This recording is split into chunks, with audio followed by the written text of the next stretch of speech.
حالانکہ وہ بھی کلمہ گو، میں بھی کلمہ گو، ہم سب ایک دین سے وابستہ، ایک نبی کے ماننے والے، ایک قبلہ کی طرف رخ کر کے نماز پڑھنے والے، ہمارے یہ انداز ہے۔ اور وہاں پر معاشرہ ایسا تیار ہو گیا تھا، جماعت ایسی تیار ہو گئی تھی جو اللہ کے سامنے جھک گئے تھے۔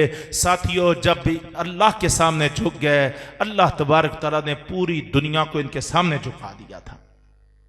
100 سال ہے صحابہ کا، 100 سال، 92 ہجری نبی کریم صلی اللہ علیہ وسلم کے دنیا سے تشریف لے جانے کے جناب، بلکہ 102 ہجری جس سال خلیفہ راشد سیدنا عمر بن عبدالعزیز رحمہ اللہ ان کا انتقال ہوتا ہے، اسی سال آخری صحابی ابو طفیل ان کا نام ہے، مکہ مکرمہ میں ان کی وفات ہوتی ہے۔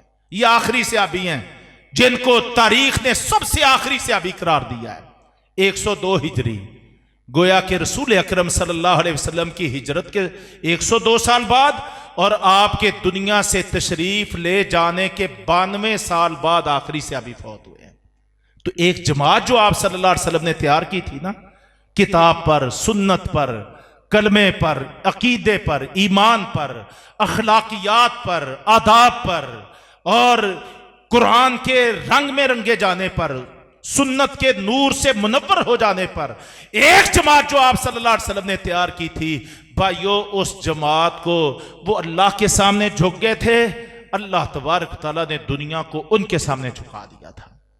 حالانکہ دیکھیں، میں آخری بات کرتا ہوں، ان کی روٹی جیسے ہمارے کھانے کے سلسلے ہیں، صبح بھی، دوپہر بھی، شام بھی، درمیان میں کتنے ہمارے ریفریشمنٹ ہوتے ہیں، ٹی بریک ہوتی ہے، پتہ نہیں نئے سے نئی اصطلاحات آ رہی ہیں، سارا دن کھاتے ہی رہتے ہیں۔ ہمارے ڈاکٹر اور یہ طب سے متعلق لوگ کہتے ہیں کہ بھوک کی وجہ سے لوگ کم مر رہے ہیں اور زیادہ کھانے سے آج کل زیادہ بیماریاں اور ہلاکتیں ہو رہی ہیں۔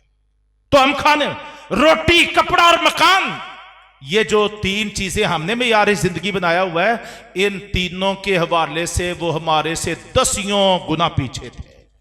ہم آج ہمارا غریب سے غریب تر، مزدور سے مزدور تر، اس کا گھر بھی، کھانا بھی، روٹی بھی، کپڑا بھی اور مکان بھی صحابہ کرام کی جماعت سے یعنی مجموعی طور پر وہ بہتر نظر آتا ہے۔ لیکن آخر کیا وجہ ہے؟ وہ جس طرف چلے، جس طرح دنیا کی کوئی طاقت ان کے سامنے ٹھہر ہی نہیں پائی۔ ہم دیکھتے ہیں چھوٹے چھوٹے دستے لے کے ہماری زندگیوں کی زندگیاں گزر جاتی ہیں، کوئی انقلاب پیدا نہیں ہوتا، کوئی انقلاب پیدا نہیں ہوتا۔ ساتھ والے گھر کو، ساتھ والی گلی اور محلے والوں کو بھی ہماری جد و جہد سے ان پہ اثر نہیں پڑتا۔ اور یہ کیسے لوگ تھے ساتھیوں، کیسے لوگ تھے، کیسی جماعت تھی؟ جس طرف چلے ہیں نا، معاشروں کے معاشرے، ملکوں کے ملک، بر اعظموں کے بر اعظم، سپر طاقتوں کی سپر طاقتیں وہ بدلتے چلے گئے ہیں۔ اللہ اکبر۔ اور جب آخری سے ابھی دنیا سے جا رہا تھا، اس دور میں 3 آباد بر اعظم، 3 آباد، ایشیا، افریقہ، یورپ، یہ 3 آباد بر اعظم، آج دنیا کا جغرافیہ 7 بر اعظموں میں تقسیم ہے۔ اس دور میں 3 آباد بر اعظم کہہ لیجئے، اس دور میں عرب اور عجم تقسیم ہوتی تھی، لیکن یہ 3 بر اعظموں کی میں بات کرتا ہوں۔ ان کا بیشتر علاقہ اور لوگ وہ تھے جو لا الہ الا اللہ محمد رسول اللہ کے کلمے سے منسلک ہو چکے تھے۔ ایک جماعت جو رسول اکرم صلی اللہ علیہ وسلم نے اپنی تربیت کے ذریعے، تزکیہ نفس کے ذریعے، یعنی کتاب و حکمت کی تعلیم کے ذریعے اور قرآن کی آیات کی تلاوت کے ذریعے، اپنے اخلاق کے ذریعے، اپنے کردار کے ذریعے، شب و روز کی محنت کے ذریعے، جفا کشی کے ذریعے جو ایک جماعت تیار کی تھی، ساتھیوں اس جماعت نے یہ ایک عظیم انقلاب پیدا کر دیا تھا۔ آج ماشاءاللہ یہ اتنا شاندار مجمع ہے، ہم یہ طے کریں، یہ عزم کریں کہ اے اللہ ہمیں بھی تو صحابہ اکرام جیسی زندگیاں اختیار کرنے کی توفیق عطا فرما دے۔ تو ہمیں رسول اللہ صلی اللہ علیہ وسلم کی سیرت کو، آپ کے اسوہ حسنہ کو اختیار کرنے کی اے مولا کریم تو توفیق عطا فرما دے، اے اللہ ہماری محنتوں میں برکت فرما دے۔ الحمدللہ جذبے بھی ہیں، محنتیں بھی ہیں، لگن بھی ہے، سب کچھ ہے، بس تھوڑا سا اپنے آپ کو سنوارنے کی ضرورت ہے اور بہت سارا اللہ سے مانگنے کی ضرورت ہے، اخلاص اور خلوص کو پیدا کرنے کی ضرورت ہے، بے لوث ہو کے محنت کرنے کی ضرورت ہے، لوگوں تک پہنچنے کی ضرورت ہے، افراد سازی کرنے کی ضرورت ہے، ایک ایک فرد پہ محنت کرنے کی ضرورت ہے۔ یہ مت سمجھو کہ ہمارا ساتھی وہی ہوگا جو فرشتہ صفت ہوگا، جس کے سارے اعمال ٹھیک ہوں گے۔ آج ہم اس کو بڑا جفا ڈالتے ہیں جو نیکوکار ہو، پرہیزگار ہو، کتاب و سنت کا متبع ہو، اور جناب وہ تہجد گزار ہو، بڑے مسکراتے چہرے سے ملتے ہیں، اور جس نے ہاتھ میں کڑے ڈالے ہوئے ہوں، جس کی عقیدے کے بارے میں ہمیں ہو، جس کا چہرہ سنت سے نہ ملتا ہو، ہم اس سے کراہت بھی کرتے ہیں، دور بھی رہتے ہیں، نفرت بھی کرتے ہیں۔ یہ نفرتوں کو ختم کرنا ہوگا۔ ہمارے پیغمبر کسی فرقے، کسی پارٹی، کسی دھڑے، کسی قوم، کسی علاقے کے نہیں تھے۔ قل یا ایھا الناس انی رسول اللہ الیکم جمیعا، اور آپ نے فرمایا کہ اللہ نے مجھے ہر سفید اور سیاہ کی طرف، گورے اور کالے کی طرف، حبشی اور افریقی اور امریکی اور سرخ اور سفید کی طرف، اللہ نے مجھے پوری نوع انسانیت کے لیے رسول بنا کے بھیجا ہے۔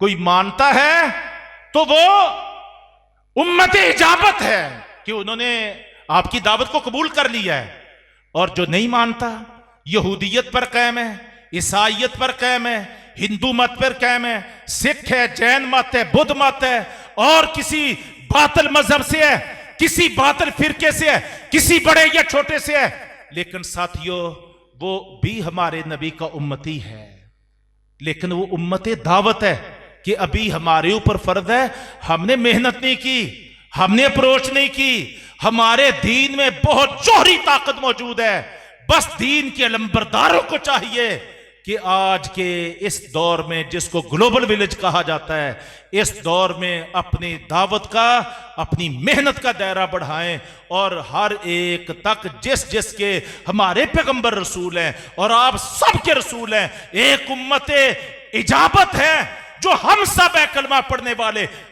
2 ارب کی تعداد میں ان کی تعداد ہے، اور ایک امت دعوت ہے 6.5 ارب کی تعداد ہے ان کی۔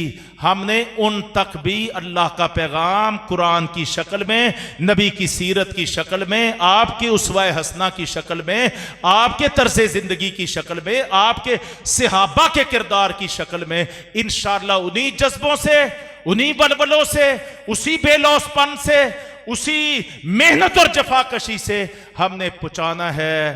اسلام وہی ہے، قرآن وہی ہے، نبی کی سیرت اور سنت وہی ہے، بس کوشش کرنے کی ضرورت ہے۔ یہ آج کا پیغمبر انقلاب کا پروگرام، اللہ تبارک تعالی ہمارے بھائی قاری عرفان صاحب کو، ان کی ساری علماء، حفاظ، قراء کی ٹیم کو، تشریف لانے والے علماء اکرام کو، ارائیاں والا اور گرد و پیش سے تشریف لانے والے بھائیوں کو جزائے خیر عطا فرمائے۔ آج ہم اپنے اپنے میدان میں کھڑے ہو جائیں گے، انشاءاللہ آنے والا کل ہمارا ہے، آنے والا کل اسلام کا ہے، آنے والا کل انشاءاللہ اسلام کے غلبے کا ہے، ملکوں پہ نہیں دنیا پہ چھا جانے کا ہے۔ اللہ اس میں ہمیں کردار ادا کرنے کی توفیق عطا فرمائے اور ہمارا حامی و ناصر ہو جائے۔ وما علینا الا البلاغ۔ السلام علیکم ورحمۃ اللہ وبرکاتہ۔